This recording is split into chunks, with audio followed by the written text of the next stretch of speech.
Monsieur Keller, Madame la rectrice, chère Luciana, cher Darius, cher Jérôme, cher Cédric, chers et chers collègues, Vos Excellences, Mesdames et Messieurs, bonjour. C'est un grand plaisir pour moi de vous souhaiter ce matin la bienvenue à l'Institut, à la Maison de la Paix pour notre 9e édition du séminaire sur les relations entre la Suisse et l'Union européenne. Cette année, comme les précédentes, je tiens à remercier nos partenaires pour cet événement annuel, Avenir Suisse et Forhaus. C'est chaque année un plaisir vraiment de travailler ensemble sur cet agenda qui est ô combien important des relations entre la Suisse et l'Union européenne. Je tiens aussi à remercier très chaleureusement M. Pierre Keller, sans qui ce séminaire n'aurait pas vu le jour. L'initiative de ce séminaire en 2015 lui revient et nous avons pu compter sur son généreux soutien depuis lors. Du côté de l'Institut, je souhaite remercier très chaleureusement Léna Mengue, toute notre équipe événements et communication, qui cette fois, comme toujours, nous font oublier la complexité de l'organisation d'un tel événement. Last but not least, cher Cédric, un grand merci à toi pour ton engagement chaque année sur le contenu, sur la substance de ce séminaire. En mai 2021, la Suisse a abandonné de manière unilatérale la poursuite d'un projet d'accord cadre avec l'Union européenne. Depuis, les relations ont été complexes et tendues, c'est le moins qu'on puisse dire. On sent ces dernières semaines quelques frémissements positifs. Il y a d'abord eu la communauté politique européenne qui a été, je pense, un moyen indirect et très intéressant de retisser du lien et un début de discussion. M. Cassis était, en tant que président de la Confédération, à la conférence inaugurale à Prague le 6 octobre 2022. Cette année, en juin 2023, le président Berset était en Moldavie à la 2e réunion, puis à Grenade, en Espagne, en octobre, pour la 3e édition. Ce contexte a sans doute été très important pour la reprise des discussions au niveau européen, mais aussi pour un rapprochement très nécessaire avec la France plus spécifiquement. Comme vous le savez toutes et tous, le président Macron sera en visite d'État à Berne la semaine prochaine et la relation Suisse-Union européenne sera le plat principal du menu de cette rencontre qui va s'étaler sur 2 journées. Elle inclura un dialogue des 2 présidents devant les étudiants de l'UNIL et de l'EPFL sur le thème de l'Europe. Le lieu est symbolique, bien sûr. La ferme de Dorigny, sur les terres de l'UNIL, abrite, comme vous le savez tous, l'ensemble des archives de Jean Monnet, le père de l'Europe, ce Français qui a incarné et fait advenir une vision exceptionnelle dans une période et un contexte qui ne l'était pas moins, un grand homme que j'admire énormément, que ce soit dit en passant, par ailleurs. Tout ceci, clairement, indique un dégel. Et l'on entend en parallèle à Berne que le Conseil fédéral envisage maintenant sérieusement de préparer de nouveau un mandat de négociation avec l'Union européenne et que ceci devrait être formalisé avant Noël. Le Conseil fédéral indiquait il y a quelques jours que la phase, je cite, la phase d'exploration était arrivée à son terme et, je cite encore, qu'une large partie des questions en suspens ont pu être clarifiées de manière satisfaisante, de sorte qu'il semblerait possible de reprendre les discussions et les négociations. Bien sûr, les premières réactions négatives en retour se sont immédiatement matérialisées. Rien n'est donc vraiment gagné, c'est le moins qu'on puisse dire, et je pense que les discussions d'aujourd'hui, malheureusement je ne pourrai pas être là, mais seront très intéressantes sur ce sujet-là. Est-il crédible dans le paysage politique suisse actuel que ces discussions et ces négociations reprennent? Je pense que ce seront des questions qui vont être posées aujourd'hui, ce matin, dans les débats. Assiste-t-on à des effets de manche, des 2 côtés d'ailleurs, des effets de manche de politique étrangère ou de politique intérieure, qui risquent rapidement de se heurter à la réelle politique finalement interne en Suisse, ou avons-nous le droit d'être plus optimistes? Nous avons certes toutes et toutes besoin d'optimisme dans le monde tel qu'il est aujourd'hui. Quoi qu'il en soit, il est clair que le timing de ces discussions de ce matin est important et parfait. C'est vraiment le bon moment pour souligner à nouveau quels sont et quels seront les enjeux d'une non-association ou au contraire d'un avancement vers un contrat cadre. J'aurais vraiment souhaité, comme je l'ai dit, pouvoir vous écouter ce matin. Malheureusement, je ne vais pas pouvoir rester très longtemps, ayant aujourd'hui une séance du conseil de fondation de l'Institut. Donc, je vous souhaite de riches et stimulantes discussions et je cède maintenant la parole au professeur Cédric Dupont qui va présenter, je pense, le premier panel. Merci beaucoup.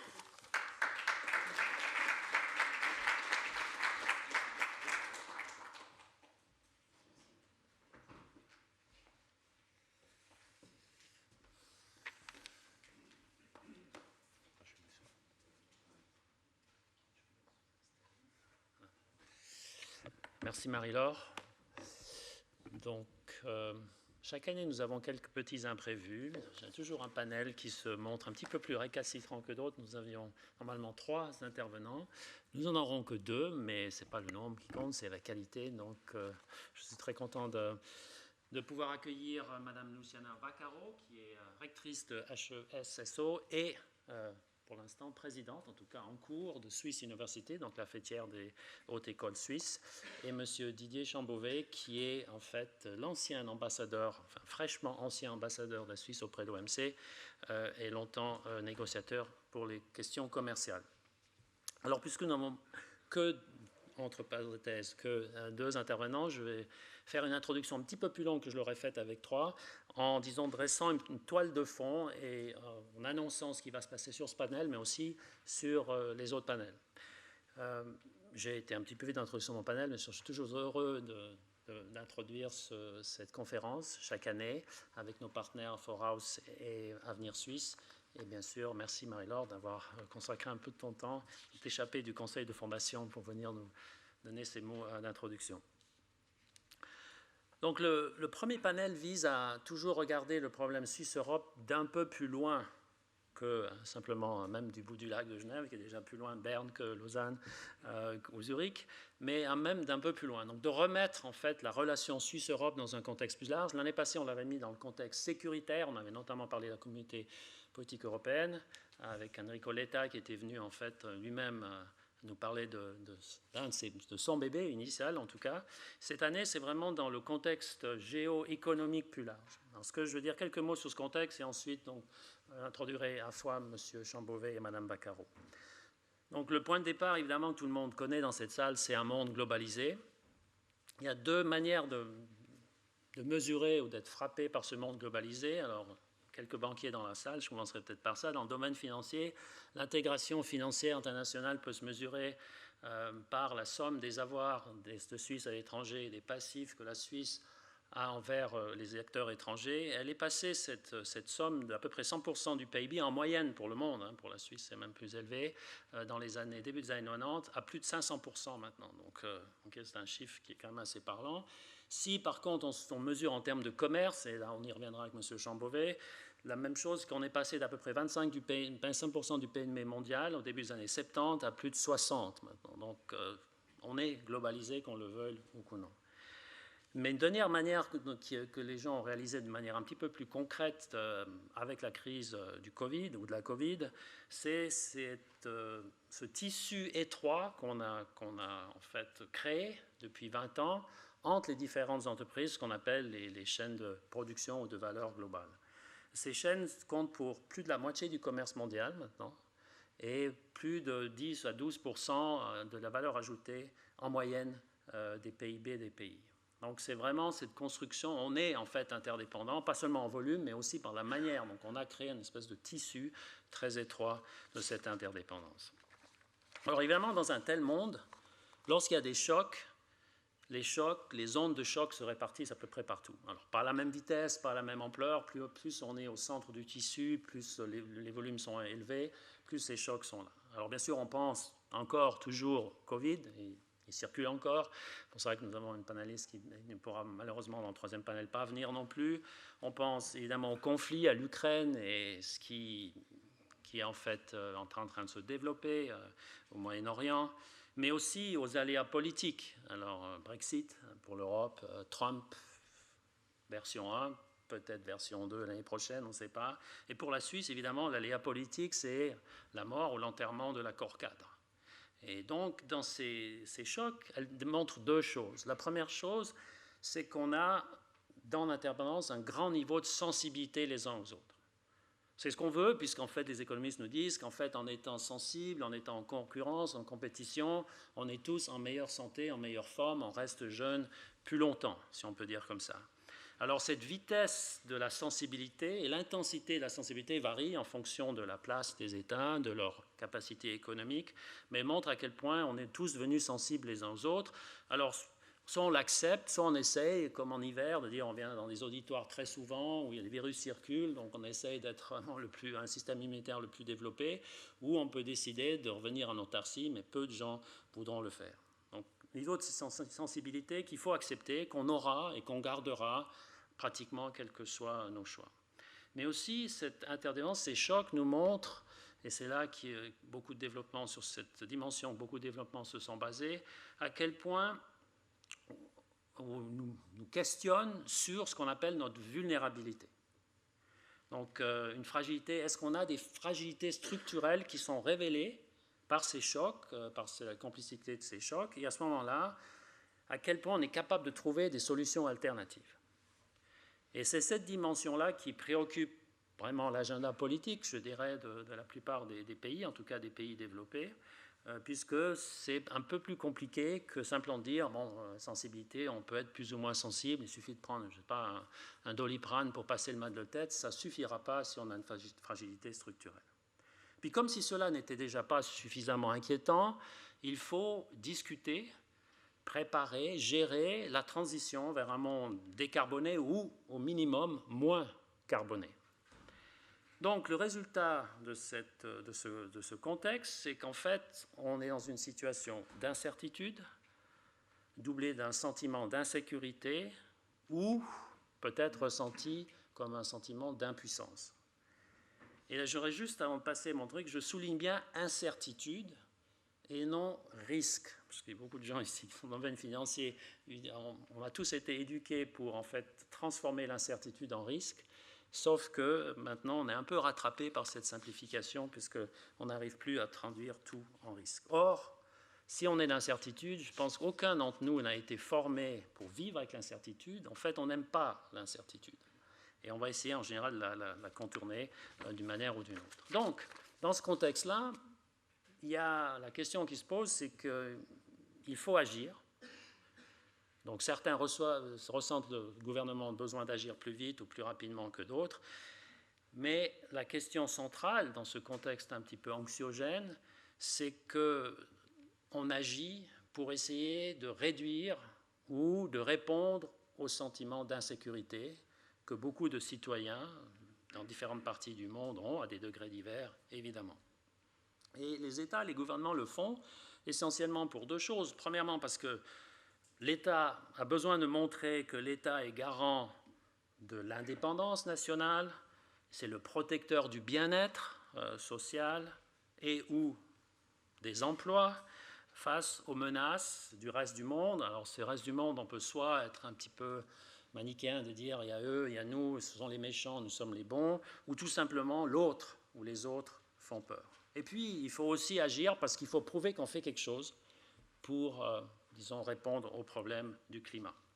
Je vais juste mettre un petit bémol, évidemment, c'est un petit peu comme, ça vous arrive, je ne sais pas, ça vous certainement arrivé, vous êtes sur une route, vous êtes en plein phare, et tout d'un coup, vous avez un animal sauvage qui traverse, hein, ça peut arriver, je sais qu'il y a beaucoup de cerfs dans les bois de Versoix, par exemple, donc les animaux peuvent soit sauter, se précipiter sur le côté, soit rester figés. Il y a certains gouvernements qui parfois sont un petit peu, disons, espèrent que les choses vont passer ou que la voiture va s'arrêter et que donc, en espérant des temps meilleurs, on ne fait pas grand-chose. Enfin, de manière générale, on a plutôt une tendance un peu à la précipitation chez les gouvernements à l'heure actuelle.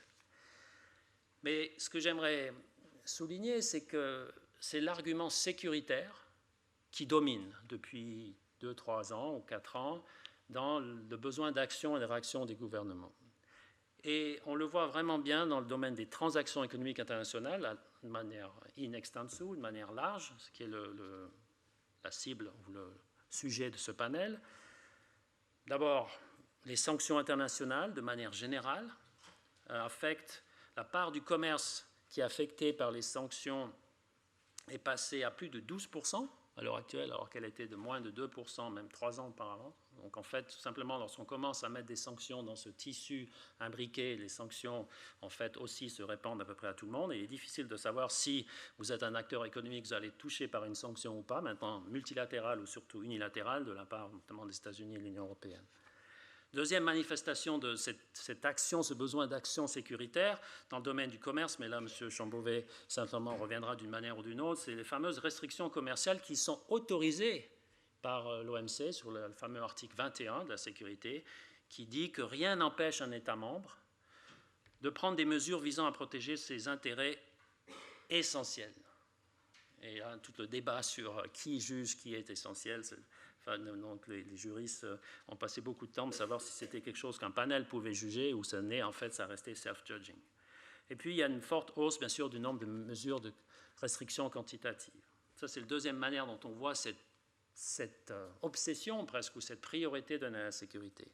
Troisième palier de sécurité, il y a toutes les actions des subventions qui sont données par les États membres, encore une fois, souvent sous un couvert de sécurité ou d'indépendance nationale ou d'autonomie, que ce soit des prêts financiers, l'instrument favorisé par les Chinois, sous en forme d'aide d'État, les Allemands, plus de 100 milliards de dollars ou 100 milliards d'euros, en fait, d'aide d'État en Allemagne, ou les subventions à la production, plus de 40 milliards de dollars dans le CHIPS Act des États-Unis pour favoriser des productions de semi-conducteurs.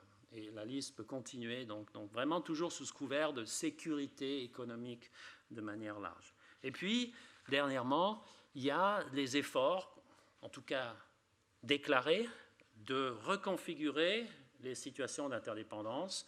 Alors, c'est le fameux friendshoring, ou maintenant, le nouveau terme, ce n'est pas decoupling, mais c'est de-risking. C'est un peu ironique parce qu'on a un monde d'incertitude, donc on peut se demander à quoi sert le de-risking dans un monde d'incertitude, mais en fait c'est un peu le mot à la mode, surtout chez nos voisins de l'Union européenne. Alors dans ce monde interdépendant où tout le monde un petit peu essaye de se débrouiller comme il peut en essayant d'assurer la sécurité, il y en a besoin d'amis. Donc je dirais, ma dernière volet de mon intervention, c'est du besoin d'amis économiques dans un tel monde. Premièrement, mais qui est un ami? Alors pour les États-Unis, ils ont une définition, un ami économique ou en tout cas commercial, c'est quelqu'un avec qui on a un accord commercial. Ça veut dire que selon cette définition, le Japon, l'Union européenne, la Suisse ne sont pas des amis des États-Unis puisqu'il n'y a pas d'accord de libre-échange avec eux. Par contre, le Mexique et le Vietnam en sont. Et ce qui est intéressant, c'est mais qui est l'ami de ses amis? Or, dans le cas du Vietnam et du Mexique, qui ont bénéficié de ce statut d'amis et qui ont beaucoup plus, en fait, qui exportent beaucoup plus maintenant vers les États-Unis qu'auparavant, en fait, ils exportent surtout des produits intermédiaires qui ont été fabriqués, devinez où, en Chine. Donc c'est intéressant de savoir qu'est-ce que ça veut dire de friendshoring. Est-ce que ça change vraiment grand-chose dans ce monde interdépendant? Pour la Suisse, on n'a pas défini, à ma connaissance, définition explicite de qui est un ami économique, mais tout le monde pense, je pense dans cette salle, on peut penser au moins à deux amis ou deux groupes d'amis, les États-Unis, c'est le premier pays en fait d'exportation, de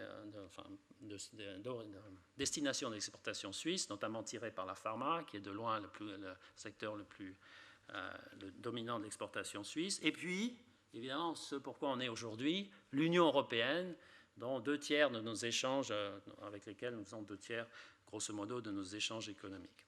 Alors, la relation Suisse-UE, dans cette perspective, c'est, je pourrais dire, du meilleur usage ou du bon usage d'une amitié ou d'un ami.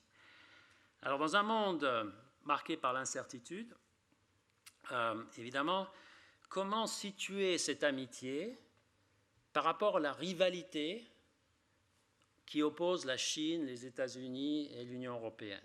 Est-ce qu'en fait, on doit les laisser se battre entre eux en attendant qu'ils aient fini de se battre et puis on se fait le plus discret possible? Ou est-ce qu'on doit clairement prendre des positions, s'aligner, travailler plus avec nos amis, en particulier l'ami européen? C'est ce que nous allons discuter, notamment avec Didier Chambrevet dans une minute, donc sur cette lignée de comment positionner la Suisse dans cette rivalité géopolitique entre vraiment les grands, parce que la Suisse, même si c'est une puissance intermédiaire économique, par rapport à ces gens-là, nous ne sommes pas grand-chose.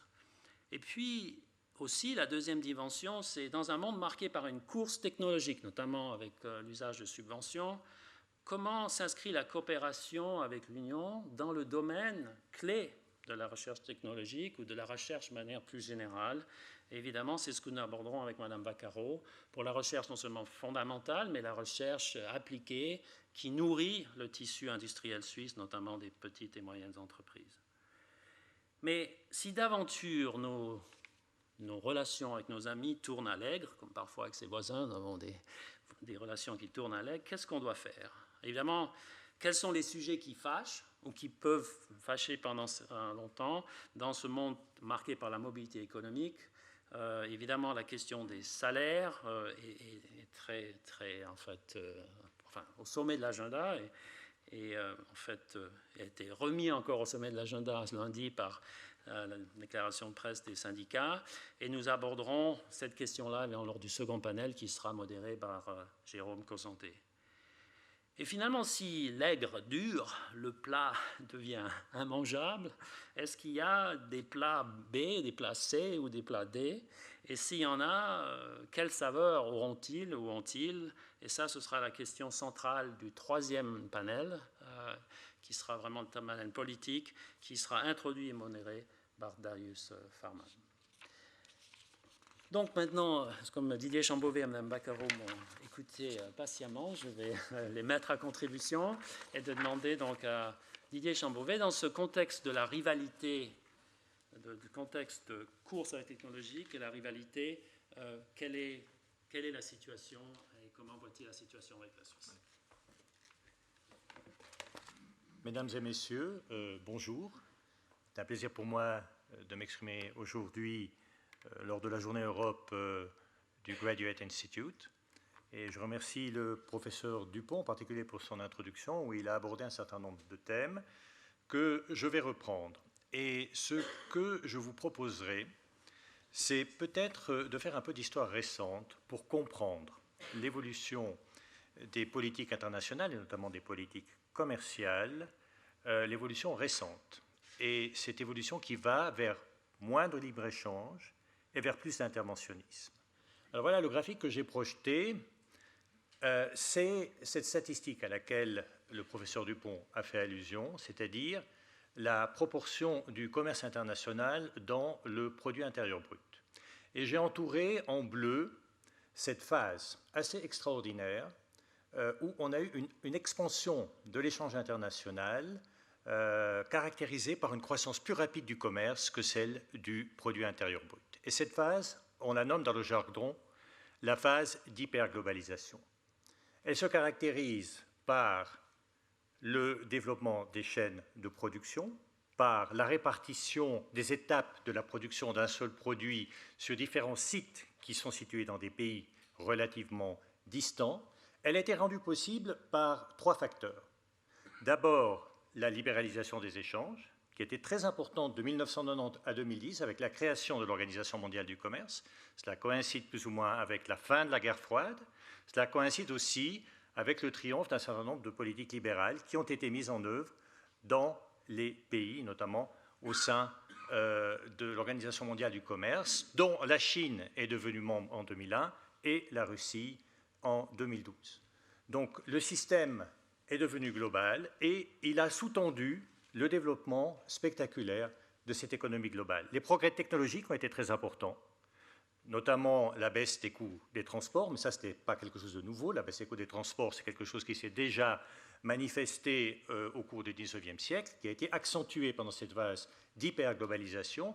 Mais il y a un autre phénomène, ce sont les développements technologiques et la digitalisation des chaînes de production, la possibilité de contrôler la complexité à distance, ce qui a favorisé les transferts de technologies et le développement des chaînes de production globales. Voilà, ça c'est la toile de fond.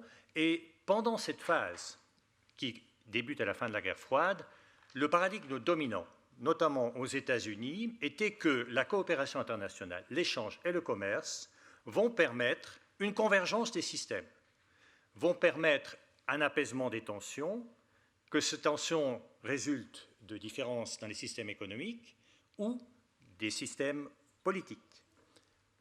C'était un paradigme, pour simplifier grossièrement, où le libre-échange l'emporte sur les préoccupations de sécurité.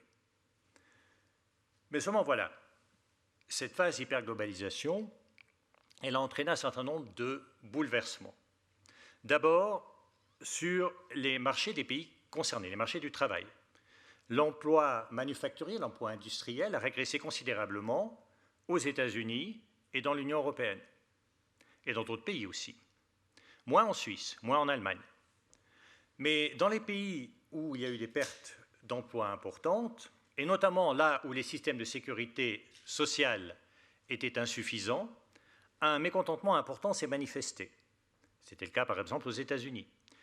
Mécontentement qui a été mobilisé, qui a été récupéré politiquement, et qui a contribué aussi à l'avènement de l'administration Trump qui, en retour, va prendre des mesures pour protéger l'emploi, notamment en imposant des tarifs douaniers sur les importations en provenance du rival stratégique, mais aussi du rival économique qu'est la Chine. Et aujourd'hui, à peu près la moitié du volume commercial entre la Chine et les États-Unis est frappé de surtaxes de 25%. Parce qu'évidemment, les Chinois ne sont pas restés en reste, ils ont répliqué. Donc on est dans une logique de guerre commerciale entre la Chine et les États-Unis. Le paradoxe, c'est que le commerce entre la Chine et les États-Unis a atteint un record en 2022. Donc, simplement pour vous dire que la dynamique de l'hyperglobalisation n'est pas complètement essoufflée, même si vous constatez que depuis 2008, on a atteint un plateau.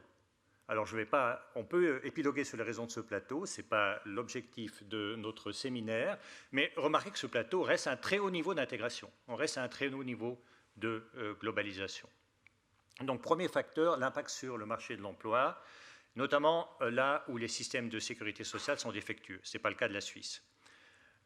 Deuxième impact, la création d'interdépendance et de vulnérabilité qu'on n'a jamais connues auparavant. Lorsque un produit essentiel est produit dans le contexte d'une chaîne mondiale de production, eh bien, sa production dépend du franchissement des frontières d'un certain nombre de pays intermédiaires. Si tout d'un coup, vous fermez votre frontière pour des raisons de pandémie, eh bien, c'est la production de ce produit essentiel qui sera remise en cause. Et la crise du Covid et aussi la guerre entre l'Ukraine et la Russie a mis à nu ces vulnérabilités dans différents secteurs. Il y a eu des pénuries. On se rappelle des pénuries de produits relativement simples, comme les masques de protection, comme certains équipements de protection personnelle, mais aussi pénurie d'énergie pendant le conflit entre l'Ukraine et la Russie. Et aujourd'hui, il y a des dépendances importantes dans, par exemple, les minéraux critiques qui entrent dans la composition des batteries électriques, important pour la transition énergétique. Vous savez que 90% de ces minéraux critiques sont raffinés en Chine, et donc si vous voulez fabriquer une batterie électrique, vous êtes très fortement dépendant de la Chine. Les terres rares font aussi l'objet d'un phénomène similaire et, ce qui est très intéressant aussi, on a constaté qu'il y avait de très fortes concentrations dans la production des microprocesseurs, les chips, qui irriguent toute l'économie moderne, et il y a de très fortes concentrations, notamment en Taïwan, qui produit à peu près 50% des chips. Donc, ces interdépendances ont amené à un changement de paradigme. Changement de paradigme qui a été justifié aussi par le fait que l'espoir qui avait été fondé après la guerre froide et avec la phase d'hyperglobalisation, que les systèmes se rapprocheront, que cet espoir a été en grande partie déçu. On n'a pas assisté au rapprochement qu'on aurait souhaité des systèmes économiques chinois d'une part et de l'Union européenne et des États-Unis de l'autre. Les tensions ne se sont pas complètement apaisées. Donc il y avait une raison de plus pour changer de paradigme. Le théoricien du paradigme aux États-Unis, c'est Jack Sullivan. C'est le conseiller de la Maison-Blanche pour les questions de sécurité. C'est très intéressant, c'est lui qui s'exprime sur les questions commerciales et économiques aujourd'hui, qui montre à quel point les préoccupations de sécurité dominent, notamment dans l'administration américaine. L'Union européenne n'est pas en reste. Elle a mis en point une stratégie de sécurité économique. On ne parle pas de sécurité nationale dans le cadre de l'Union européenne, puisqu'il ne s'agit pas d'une nation, mais on parle de sécurité économique. Et puis elle s'est dotée aussi d'un certain nombre d'instruments. Les instruments qui sont utilisés de part et d'autre, le professeur Dupont les a mentionnés, des restrictions commerciales, mais aussi on assiste au retour en force des politiques industrielles, de l'interventionnisme, avec des montants absolument faramineux qui sont investis dans la fabrication des chips, mais aussi des technologies vertes, aussi bien aux États-Unis que dans l'Union européenne et en Chine, puisque la Chine a pratiqué cette politique, n'a jamais quitté cette politique, n'a jamais cessé de pratiquer cette politique à travers des instruments différents.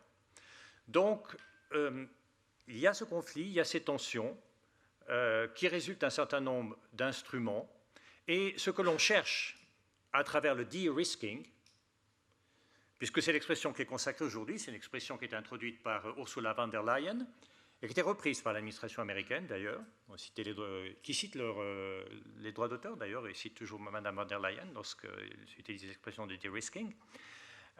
Mais cette expression-là signifie finalement diminuer les interdépendances. Et des mesures sont prises aussi bien au niveau de l'Union européenne et des États-Unis que de la Chine.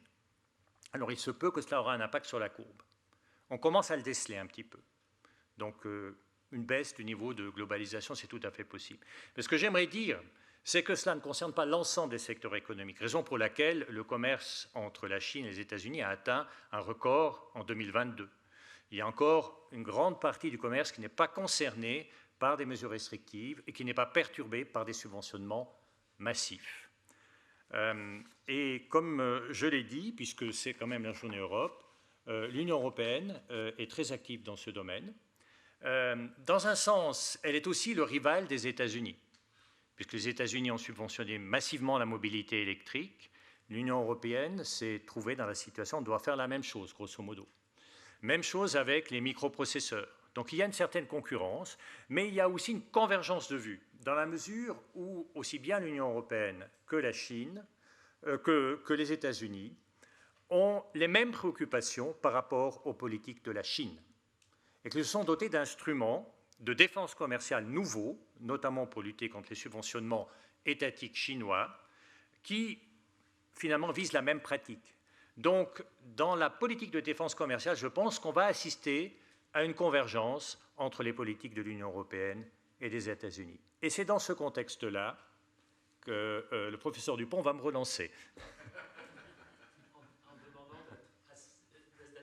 D'accord. Si possible, Didier. Okay. Donc, dans ce contexte-là, peut-être brièvement, sur quel dossier il est particulièrement important pour la Suisse de travailler étroitement avec l'Union européenne, et de manière assez brève, si tu peux, et ensuite on reprendra avec des questions.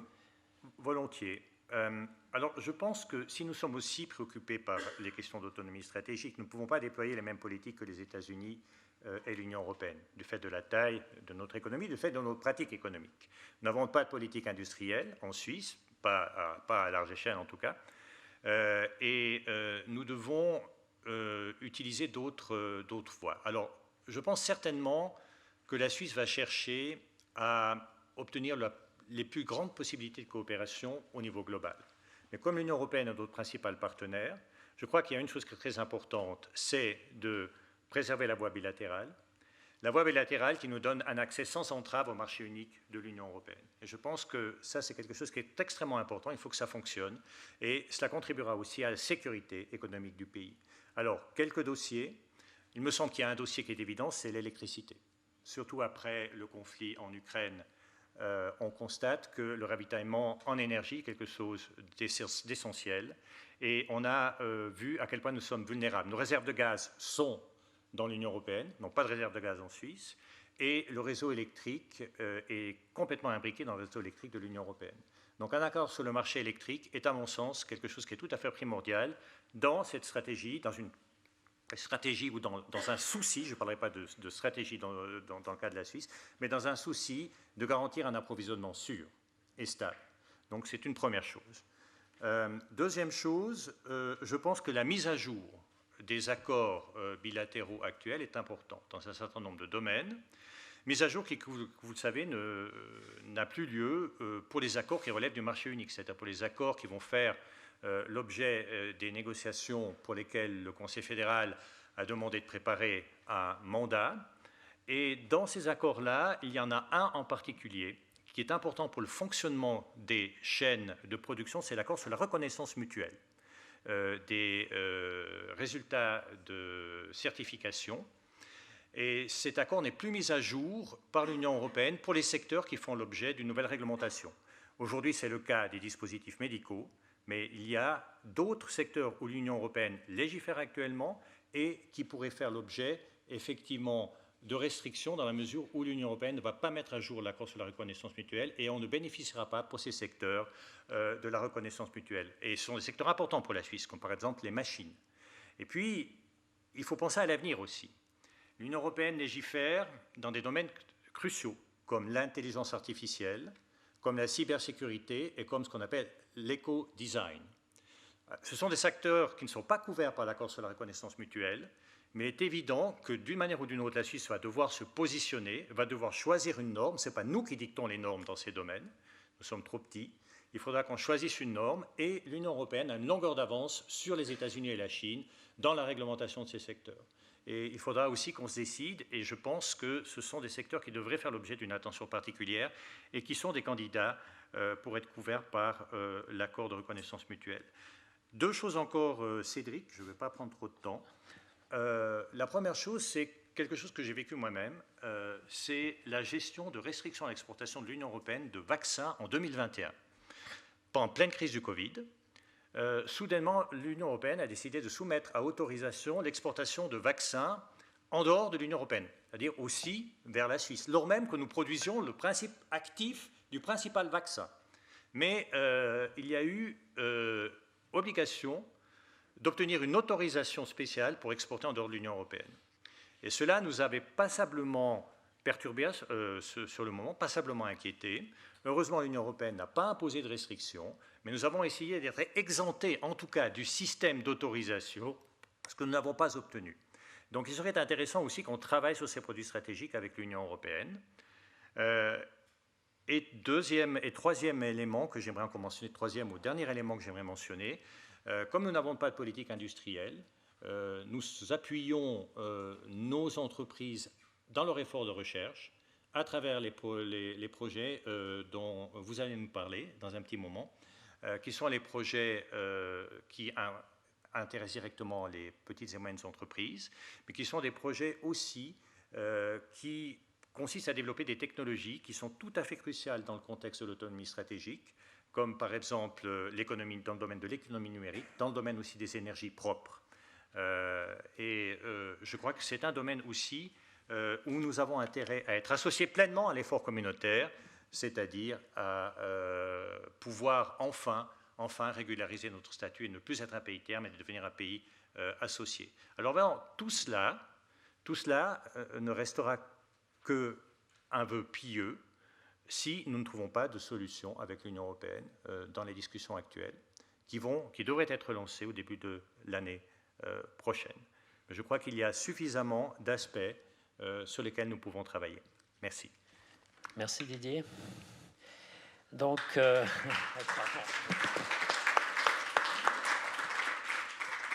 pendant que Mme Baccaro s'installe, nous avons suivi la presse romande. Donc, la dimension technologique, je l'ai déjà mentionné, M. Jean Beauvais l'a mentionné. Et en plus, je ne sais pas si vous avez vu l'entretien de M. Ribordi dans ID Quantique, qui a délocalisé une partie de sa recherche en Autriche, qui montre bien l'importance de pouvoir comment gérer nos relations de manière étroite avec le reste de l'Union européenne, même si nous avons d'autres acquis qui disent que la Suisse reste toujours la première destination pour les talents. Donc, dans ce contexte-là, Mme Baccaro, comment travailler de manière plus étroite et quelles sont les priorités en matière de collaboration avec l'Union européenne en matière de recherche?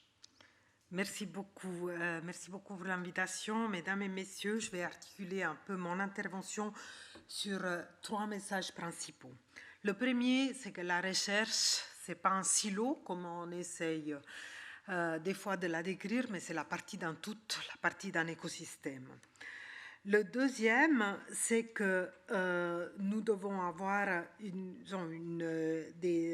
vision sur les relations dans une perspective à long terme avec l'Union européenne, dans laquelle la recherche apporte des contributions fondamentales au développement de notre système économique. Et puis, le troisième message concernera l'impact. L'impact qui est peu visible, mais néanmoins, je peux vous donner quelques exemples très concrets. Alors, premier message. Selon moi, les enjeux dont nous parlons sont pour la recherche d'ordre systémique. Ils dépassent le cadre académique, institutionnel et technologique, mais ils impactent fondamentalement la prospérité du système industriel et de connaissances suisse. Dans ce sens, la recherche n'est pas une simple variable à prendre en compte dans cette équation à la négociation. Alors je dirais que même variable, c'est un mot presque léger parce que nous avons été otages de ces discussions. Rappelons-nous qu'il y a un programme qui est en cours, qui s'appelle Horizon Europe, qui vaut environ 100 milliards d'euros. C'est le plus grand programme de recherche du monde. Et nous sommes exclus depuis son début. Le temps presse parce que ce programme court jusqu'à fin 2027 et les 2 dernières années, je dirais 25-26, vont être les années qui seront dédiées à la création du nouveau programme. Et donc, être exclu du programme actuel implique aussi le fait d'être exclu à la construction du prochain programme. Donc, une association, même tardive, à ce programme-là aura 2 impacts. Aura un impact de nous inclure dans les prochains appels à projets, mais aura l'impact de pouvoir participer à cette configuration du prochain programme. Voilà. L'autre message, c'est que la recherche, voilà, c'est pas un silo, comme je disais, crée de la connaissance, mais crée du travail. Dans les premiers échanges informels que j'ai eus ce matin avec M. Dupont, on parlait de l'importance de l'apprentissage en Suisse. Quand on crée une entreprise en Suisse, une start-up qui est née de ces projets, nous on donne du travail bien sûr à des cols blonds ou à des personnes qui ont un doctorat, peut-être 5 années de postdoc. Mais on donne aussi du travail à des secrétaires, on donne du travail à des techniciennes et des techniciens, on donne du travail à des personnes qui sont issues de notre système de formation dans son ensemble. Donc moi, je n'aime pas cette opposition qu'on fait entre le système universitaire, qui serait un système de privilèges, qui permet de former des privilégiés, et puis les classes socio-économiques plus modestes qui seraient exclues de ces discussions et même prétéritées. Quand on délocalise une entreprise, je viendrai sur l'intervention de M. Ribordi ce matin, on crée une entreprise qui donne du travail à l'entier de notre système de formation. Donc, voilà, la position, deuxième message, la perspective à long terme. La position actuelle des auto-écoles peut paraître inviable. Nous sommes fondamentalement, si on regarde le système de recherche et de formation, on regarde les chiffres en termes de PIB par rapport, qui financent notre système par rapport aux pays de l'OCDE, on reste un système bien financé.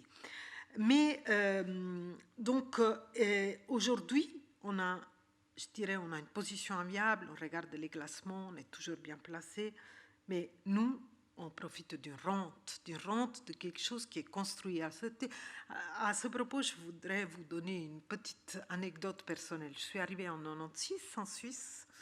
Mon copain, qui est devenu mon mari, m'a dit « Écoute, j'ai une bourse d'études. » Moi, je suis arrivée au CERN, donc je suis arrivée ici à Genève.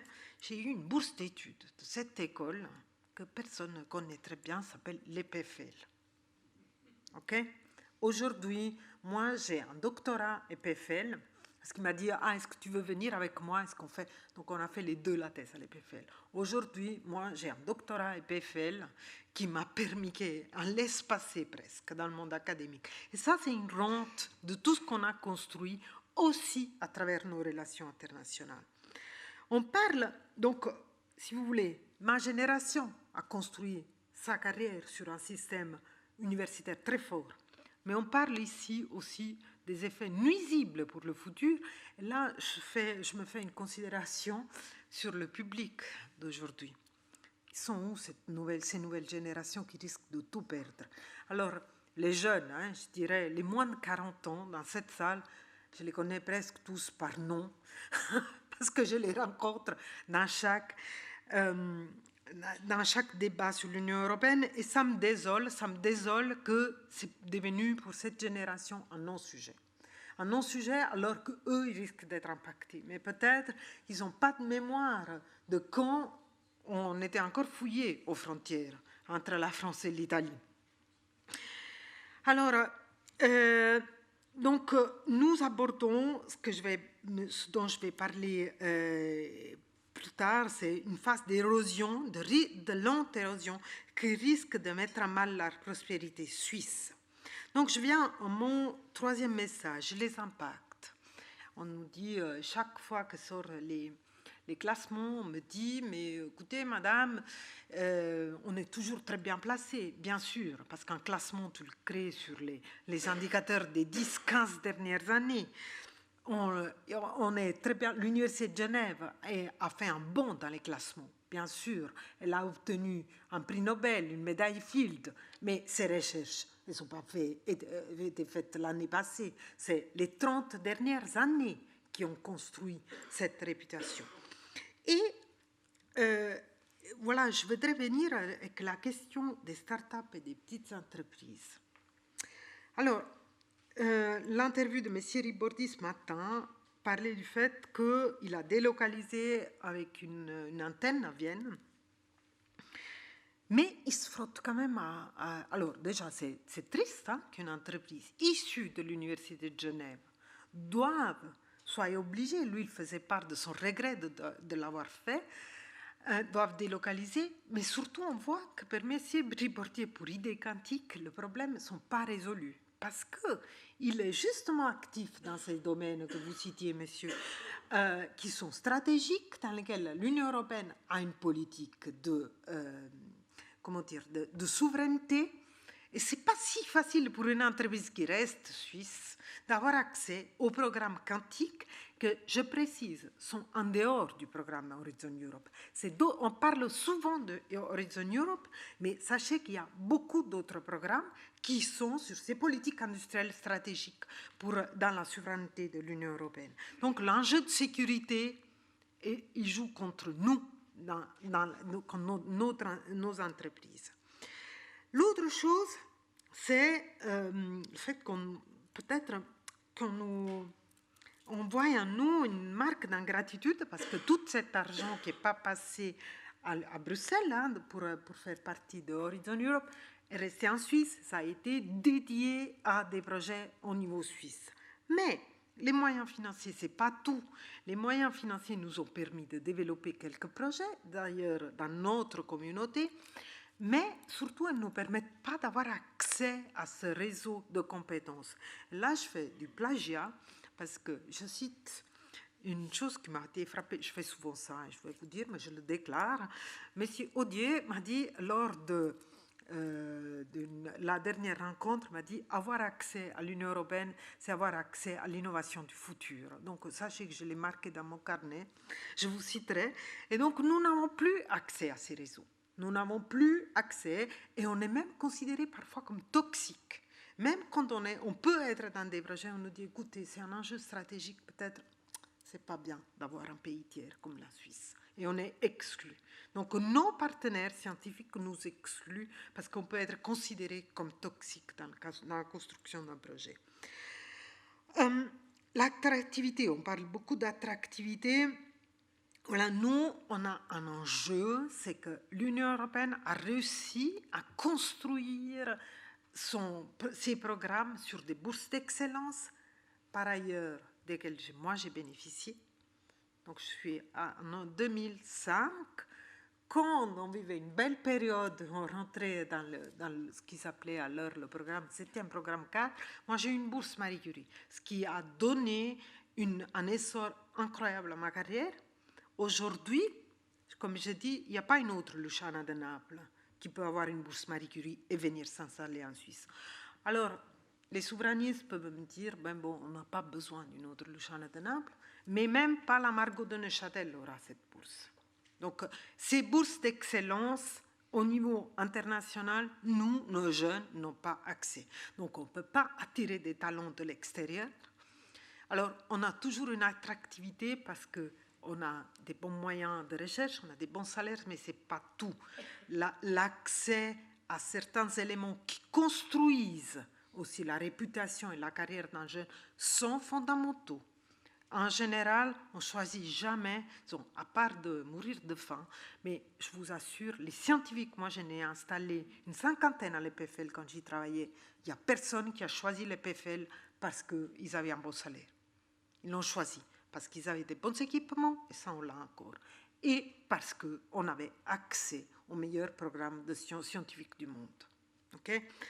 Ça, donc, voilà, on a dit ces moyens financiers. Alors, on parlait de politique industrielle. Sachez qu'il y a des éléments dans lesquels nous, accéder à ces programmes dans le domaine stratégique, c'est la seule manière d'avoir accès à ces fonds d'investissement en termes de développement industriel. Je vous parle de la question quantique. En Suisse, avec cet argent qui est resté dans notre coffre-fort, on investit 20 millions de francs pour le quantique. En France, c'est 2 milliards d'euros qui vont être investis. Donc, ça reste des moyens très restreints. Alors, notre politique industrielle, elle a aussi ses avantages, mais elle était couplée aussi avec l'accès avec l'Union européenne. Donc, pour conclure, moi, je vous parle ici comme HSSO. Je voulais vous dire que ce n'est pas que pour les EPF, c'est aussi pour les HES. Nous, dans le dernier programme cadre, la HSSO a eu 40 projets pour 20 millions de francs. Donc, vous voyez qu'on bénéficie aussi d'un réseau important international. Je parle comme présidente de Swiss Universities. Après, je suis la maman de tout le monde. Donc, je défends mon domaine, mais surtout, je défends une prospérité économique et ce qui découle de l'excellence scientifique de notre pays. Merci beaucoup pour votre attention. Merci.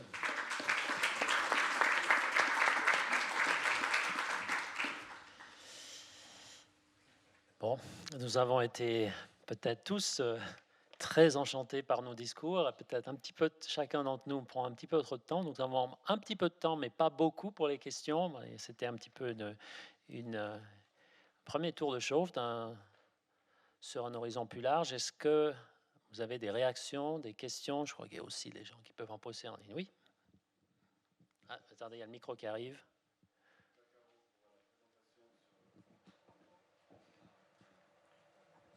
Merci beaucoup. Pour la présentation sur la situation actuelle de la Suisse et de l'Union européenne sur le financement des universités. Maintenant, quelles sont les perspectives de la Suisse pour l'avenir? Parce que René Schfock, qui est assis juste là-bas, n'arrête pas d'écrire que la Suisse n'arrête pas de se rapprocher de l'Union européenne, mais les perspectives d'adhésion n'arrêtent pas de s'éloigner. Et je ne vois pas comment, avec le renforcement encore de l'UDC au Parlement, on va réussir à outrepasser ce problème. Merci. On va peut-être prendre quelques questions. Voilà. Ici, il y a plusieurs mains. Voilà. Oui, bonjour. Moi, j'avais une question pour Monsieur Chambovet parce que vous avez mentionné effectivement les politiques industrielles de l'UE et vous avez aussi mentionné l'accord sur l'électricité, mais il y a un domaine que vous avez, ou alors j'étais inattentif, pas abordé et qui me semble intéressant aussi pour les relations sociales dans le cadre géoéconomique, c'est quid des minerais critiques et qu'est-ce que la Suisse devrait faire dans ce domaine pour se rapprocher de l'UE, si c'est pertinent, bien entendu. Il y a deux mains encore, oui. Voilà. Oui, j'aimerais amener une petite remarque par rapport à la dimension géoéconomique, parce qu'on a eu une fresque du monde globalisé, mais il faut aussi voir ce que fait et ce que prépare l'Union européenne. Je vous renvoie à un article du Financial Times de la semaine dernière, je crois. On sait que Mario Draghi prépare un rapport sur la compétitivité de l'Union européenne qui est attendu pour quelques mois et on peut compter sur lui pour venir avec des idées innovantes. De même, Enrico Letta, qui était là l'année dernière, prépare un autre rapport sur l'approfondissement du marché unique. Et on voit que dans ce contexte aussi de communauté européenne plus politique, les curseurs bougent. Il est beaucoup question d'élargissement. Donc en Suisse, on est encore à poser la question sous l'angle stricto bilatéral, question institutionnelle, et enfin tous ces détails un peu juridiques. Et on ne voit pas que l'Union européenne est en train de bouger aussi et va encore bouger. Dernière question, je crois que vous avez. Oui. Merci. Oui, bonjour. Moi, j'aurais une question pour Madame Vaccaro. Dans le cadre de la campagne contre l'initiative contre l'immigration de masse, les autres écoles avaient été extrêmement tardives pour s'engager contre cette initiative. Et sachant que c'était cette initiative qui a créé tout le problème qu'on connaît aujourd'hui avec les programmes européens Horizon ou Erasmus+, je voudrais savoir si dans le cadre des prochaines discussions qu'il y aura sur les accords avec l'Union européenne, les hautes écoles étaient prêtes à s'engager, surtout quand on voit autant du côté du DC que du côté des syndicats, tambour battant pour s'opposer aux prochains accords. Toutes des questions faciles. Alors, Madame Vaccaro en premier, et Didier ensuite. Je réponds à la première question. Donc, juste, c'est pas pour me défausser, hein, mais j'étais en poste depuis 100 jours. Et lors d'une la conférence de presse de mes 100 jours, j'ai dit que c'était une catastrophe. J'avais d'ailleurs eu la commissaire européenne qui m'a dit « Faites attention parce que ça va mal se passer ». Et puis, je n'étais pas entendue. Donc, le 9 février, il se passe ce qui se passe.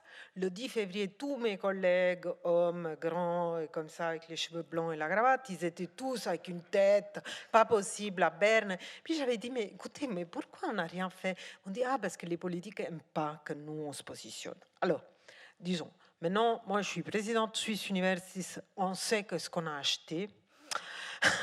Et moi, je me positionne et je tiens un discours très constant. Et ça répond aussi en partie à ce que vous dites. Je tiens un discours très constant. Défendre, moi, mes convictions personnelles me concernent que moi, ça n'intéresse personne. Mais moi, je défends le système des hautes écoles. Et on commence à réaliser que le système des hautes écoles est impacté. Pourquoi? Parce qu'il y a un élément que je n'ai pas cité aujourd'hui, Erasmus+. On est aussi exclus. On disait, ouais, nous, on suffit à nous-mêmes, c'est bon, on n'atteint pas les objectifs qu'on s'était donnés. 10 ans après, on mesure. Donc, on commence, moi, j'essaye de tenir un discours très constant sur le fait que l'exclusion a des impacts qui se montrent sur le long terme et surtout, on ne défend pas une classe de privilégiés qui sont les universitaires. Nous, on défend une prospérité globale. Et j'espère, pour répondre à votre question, que tous les partis politiques peuvent être sensibles au fait qu'on défend une prospérité dans son ensemble. Après, moi, je ne peux pas... Alors, s'engager, ça veut dire quoi? Si c'est acheter des pages dans le temps, je pense que c'est un peu difficile. Parce que nous, on doit toujours respecter ça. Mais ce discours très constant, d'ailleurs, je pense que les gens qui m'ont entendu plusieurs fois, ils se disent, mais Madame Vaccaro n'a pas de nouvelles choses à nous raconter. Non, mais on sait que répéter toujours les mêmes choses, ça peut avoir un impact de conviction sur le long terme. Donc ça, c'est un peu mes réponses aux deux. Didier? Oui, d'abord un mot sur ce que dit Madame Vaccaro. Continuez. La voix de la science n'est pas suffisamment entendue à Berne, je peux vous le dire. Ensuite, en ce qui concerne les minéraux critiques, donc la Suisse n'a pas une industrie automobile. Nous ne produisons pas directement ces batteries pour les automobiles, mais nous produisons des parties importantes, notamment les cathodes.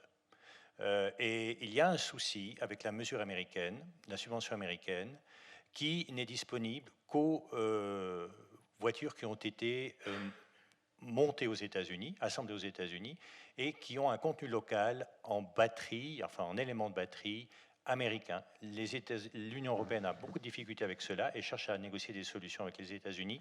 Je pense qu'il faudrait que nous cherchions à nous greffier sur la solution que l'Union européenne va négocier avec les États-Unis pour éviter que les exportations suisses soient discriminées sur ce marché. Je sais qu'on y travaille, je ne travaille plus pour l'administration fédérale, mais je sais que le SECO prépare un rapport sur la question qui sera publié au printemps de l'année prochaine. Deuxième chose, dans le domaine de la recherche, ces minéraux critiques sont compliqués à extraire, posent des problèmes environnementaux, notamment le cobalt. On sait qu'il faut du cobalt, du lithium, du nickel, du cuivre.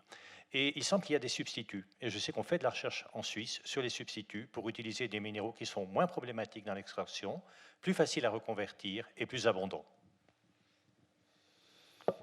Voilà, nous sommes bientôt à la fin du panel. Nous sommes en fait déjà en overtime. Un mot sur la question de monsieur, qui ne peut pas le moins, ne peut pas le plus. Il se plaignait de l'éloignement des perspectives d'adhésion de la Suisse à l'Union européenne. Voilà. Je crois que, merci, je pense que je ne vois pas de demande urgente de nouvelles questions. Je pense que vous pouvez de toute façon conférence continue. Certaines questions vont effectivement continuer dans les autres panels. Je vous invite à une pause café qui doit être fléchée, donc dans la cafétéria, mais au fond de la cafétéria, réservée. Et on se retrouve à 10h30, donc on a 25 minutes plus ou moins.